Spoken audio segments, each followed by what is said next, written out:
Bonjour Michel. Bonjour Marie-Ève. Michel, j'aime mieux te le rappeler. On est le 2 février, ça veut dire que la Saint-Valentin s'en vient. Ah oui? Oui. C'est quoi ça? Oh, non. Il va être content de m'entendre. Non, c'est ça, on fait pas ça.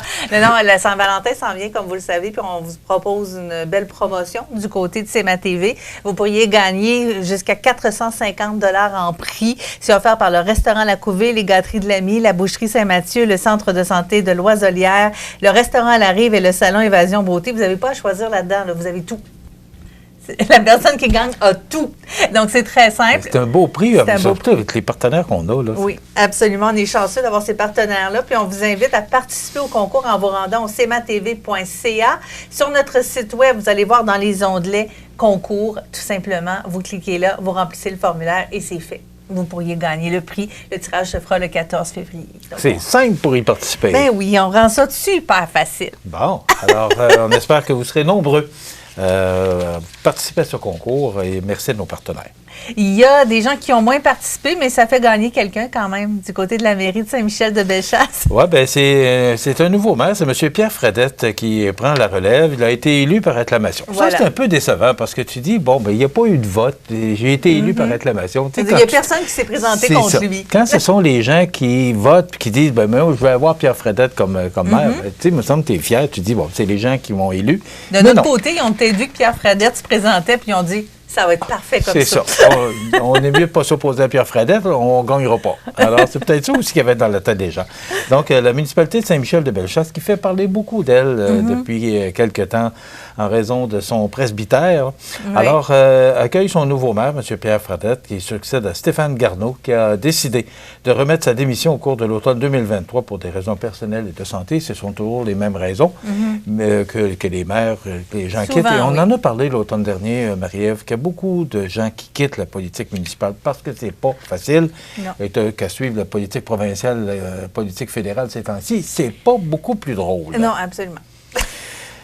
Donc, voilà. Ben, félicitations au nouveau maire. Effectivement. Bonne Et chance. on aura peut-être à le contacter prochainement pour savoir comment ça se passe, parce que c'est quand même pas loin de chez nous. Je veux sauter quelques parce que tu m'as fait une liste comme à tous les matins, mais je voudrais qu'on saute un peu plus loin parce que c'est le jour de la marmotte. Oui, bien, j'ai vu ça ce matin. Oui, mais c'est plus le jour de la marmotte au niveau du retour des Nordiques aussi. Oui, c'est ça. Il y a 2 jours de la marmotte aujourd'hui. Je ne sais pas si les Nordiques ont vu leur ombre ce matin, là, mais c'est dans... On espère que non. Ça voudrait dire qu'il y a un printemps hâtif. C'est qu'on revive encore l'histoire des Nordiques. Oui. Par quoi tu veux que je commence? Par la marmotte ou les Nordiques? Non, vas-y avec les Nordiques. Bon, bien, écoute, c'est Parle que... du jour de la marmotte parce que dans le film, ça revient. C'est une boucle perpétuelle, dans le fond, ce 2 février. Tu sais que les Nordiques nous ont quittés le 30 mai 1995. Oh, c'est loin quand même. C'est pas d'hier. Non. Alors, depuis ce temps, on espère, on prie, on allume des lampions, on fait tout ce qu'on peut pour... On fait construire un centre. De 400 millions. C'est ça. Mais rien ne se passe. Et selon moi, rien ne se passera parce que je suis un fervent nordique et je l'ai tatoué, là. Mais malheureusement, j'ai cessé d'y croire. Okay? Parce que il y a sur les rangs Salt Lake City, Atlanta, Houston. Ça, on apprend ça dans le Journal de Québec de ce matin. Oui, c'est ça. Mais c'est un grand titre qu'on ravive les espoirs de revoir les Nordiques à Québec. Moi, je n'y crois plus. Peut-être que les gens ne seront pas contents de m'entendre dire ça ce matin. Mais tant que Gary Bettman va être là, moi, j'ai l'impression qu'on a peu de chance. Puis aussi, est-ce que les Canadiens, tu sais, dans le temps, à l'arrivée des Nordiques en 79, là, ils étaient dans la MH, je te fais fi là, de tous les détails, là, je pense que les gens sont au courant. Oui. Il y avait une guerre de brasserie. C'était Molson et Labatt. Oui. Je pense qu'on assiste encore au même problème. Et Geoff Molson, qui, lui, est déjà assis sur la chaise des gouverneurs de la Ligue nationale, tu penses-tu qu'il va dire, bon, là, il n'a pas de problème, c'est où signe pour que les Nordiques reviennent à Québec? Ben voyons donc. Alors, on sait que le Québec, c'est quand même un marché qui est beaucoup plus petit que les autres marchés. Alors, je ne vois pas... M. Molson dit qu'il ne s'opposerait pas s'il y avait un groupe. M. Molson est quand même un homme d'affaires. Et voilà. Alors, mais la partisanerie Oui. Non, j'accuse pas M. Molson de quoi que ce soit, je tiens à le préciser. Je trouve qu'on met des idées dans la tête des gens, on met de l'espoir. Moi, j'en ai plus d'espoir de voir le retour des Nordiques. Ça revient à chaque année, comme texte? Pas à chaque année, ça revient. Je pense que ça fait 2 ou 3 fois qu'on en parle cette année. Ah, voilà. Alors, ça revient souvent. Et là, il pourrait, je le dis bien au conditionnel, avoir une expansion, mais devant nous, il y a Salt Lake City, Atlanta et Houston. Voilà. Puis ils sont des gros marchés. Et il ne faudra pas se le cacher. Plus gros que Québec, on le sait. Puis c'est américain. Alors, notre ami Bettman, qui n'est pas très fervent, je le dis, parce qu'on l'a entendu souvent, des équipes canadiennes.